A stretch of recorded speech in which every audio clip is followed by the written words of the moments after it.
جو اللہ کی راہ سے روکتے اور اس میں کجی ڈھونڈتے اور آخرت سے انکار کرتے تھے، ان دونوں یعنی بہشت اور دوزخ کے درمیان آراف نام کی ایک دیوار ہوگی، اور آراف پر کچھ آدمی ہوں گے جو سب کو ان کی صورتوں سے پہچان لیں گے، اور وہ اہل بہشت کو پکار کر کہیں گے کہ تم پر سلامتی ہو۔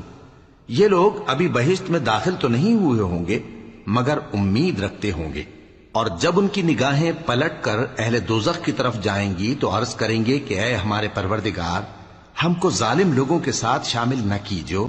اور اہل آراف کافر لوگوں کو جنہیں ان کی صورتوں سے شناخت کرتے ہوں گے پکاریں گے اور کہیں گے کہ آج نہ تو تمہاری جماعت ہی تمہارے کچھ کام آئی اور نہ تمہارا تکبر ہی سود مند ہوا۔ پھر مومنوں کی طرف اشارہ کر کے کہیں گے، کیا یہ وہی لوگ ہیں جن کے بارے میں تم قسمیں کھایا کرتے تھے کہ اللہ اپنی رحمت سے ان کی دستگیری نہ کرے گا؟ تو مومنوں، تم بہشت میں داخل ہو جاؤ، تمہیں کچھ خوف نہیں اور نہ تم کو کچھ رنج و غم ہوگا۔ اور دوزخی بہشتیوں سے گڑ گڑا کر کہیں گے کہ کسی قدر ہم پر پانی بہاؤ، یا جو رزق اللہ نے تمہیں عنایت فرمایا ہے اس میں سے کچھ ہمیں بھی دو۔ وہ جواب دیں گے کہ اللہ نے یہ دونوں نعمتیں کافروں پر حرام کر دی ہیں، جنہوں نے اپنے دین کو تماشا اور کھیل بنا رکھا تھا اور دنیا کی زندگی نے ان کو دھوکے میں ڈال رکھا تھا۔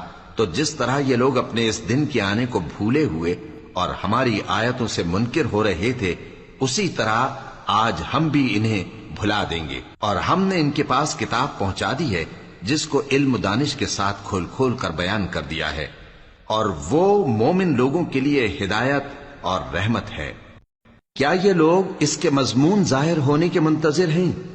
جس دن اس کا مضمون ظاہر ہو جائے گا تو جو لوگ اس کو پہلے سے بھولے ہوئے ہوں گے وہ بول اٹھیں گے کہ بے شک ہمارے پروردگار کے رسول حق لے کر آئے تھے، بھلا آج ہمارے کوئی سفارشی ہیں کہ ہماری سفارش کریں، یا ہم دنیا میں پھر لوٹا دیے جائیں کہ جو عمل بد ہم پہلے کرتے تھے وہ نہ کریں بلکہ ان کے سوا دوسرے عمل کریں۔ بے شک ان لوگوں نے اپنا نقصان کیا، اور جو کچھ یہ افترا کیا کرتے تھے ان سے سب جاتا رہا۔ کچھ شک نہیں کہ تمہارا پروردگار اللہ ہی ہے جس نے آسمانوں اور زمین کو 6 دن میں پیدا کیا، پھر عرش پر جلوہ افروز ہوا۔ وہی رات کو دن کا لباس پہناتا ہے کہ وہ اس کے پیچھے دوڑتا چلا آتا ہے، اور اسی نے سورج اور چاند اور ستاروں کو پیدا کیا، سب اس کے حکم کے مطابق کام میں لگے ہوئے ہیں۔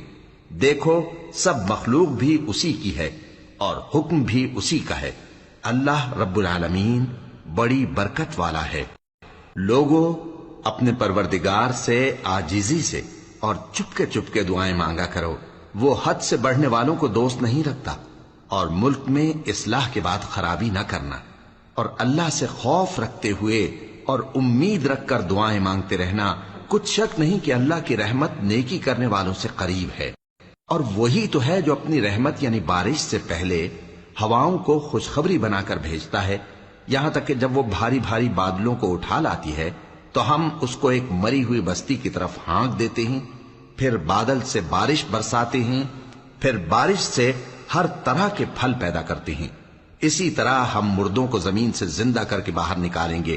یہ آیات اس لیے بیان کی جاتی ہیں تاکہ تم نصیحت حاصل کرو۔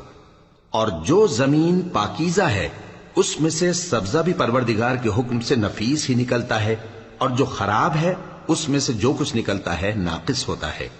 اسی طرح ہم آیتوں کو شکر گزار لوگوں کے لیے پھیر پھیر کر بیان کرتے ہیں۔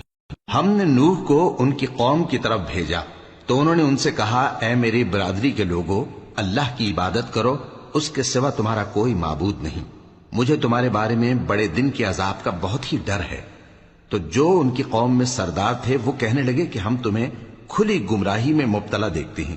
فرمایا، اے قوم، مجھ میں کسی طرح کی گمراہی نہیں ہے، بلکہ میں پروردگار عالم کا پیغمبر ہوں، تمہیں اپنے پروردگار کے پیغام پہنچاتا ہوں اور تمہاری خیر خواہی کرتا ہوں، اور مجھ کو اللہ کی طرف سے ایسی باتیں معلوم ہیں جن سے تم بے خبر ہو۔ کیا تم کو اس بات سے تعجب ہوا ہے کہ تم میں سے ایک شخص کے ذریعے تمہارے پروردگار کی طرف سے تمہارے پاس نصیحت آئی تاکہ وہ تم کو ڈرائے اور تاکہ تم پرہیزگار بنو اور تاکہ تم پر رحم کیا جائے؟ مگر ان لوگوں نے ان کی تکذیب کی تو ہم نے نوح کو اور جو ان کے ساتھ کشتی میں سوار تھے ان کو تو بچا لیا، اور جن لوگوں نے ہماری آیتوں کو جھٹلایا تھا انہیں غرق کر دیا۔ کچھ شک نہیں کہ وہ عقل کے اندھے لوگ تھے۔ اور اسی طرح قوم عاد کی طرف ان کے بھائی ہود کو بھیجا۔ انہوں نے کہا کہ بھائیو، اللہ ہی کی عبادت کرو، اس کے سوا تمہارا کوئی معبود نہیں، کیا تم ڈرتے نہیں؟ تو ان کی قوم کے سردار جو کافر تھے کہنے لگے کہ تم ہمیں احمق نظر آتے ہو اور ہم تمہیں جھوٹا خیال کرتے ہیں۔ فرمایا، اے میری قوم، مجھ میں حماقت کی کوئی بات نہیں ہے، بلکہ میں رب العالمین کا پیغمبر ہوں۔ میں تمہیں اللہ کے پیغام پہنچاتا ہوں اور تمہارا امانت دار خیر خواہ ہوں۔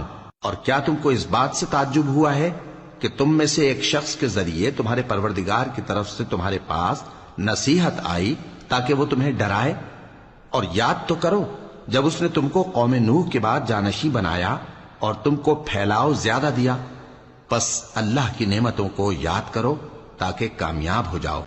وہ کہنے لگے، کیا تم ہمارے پاس اس لیے آئے ہو کہ ہم اکیلے اللہ ہی کی عبادت کریں اور جن کو ہمارے باپ دادا پوجتے چلے آئے ہیں ان کو چھوڑ دیں؟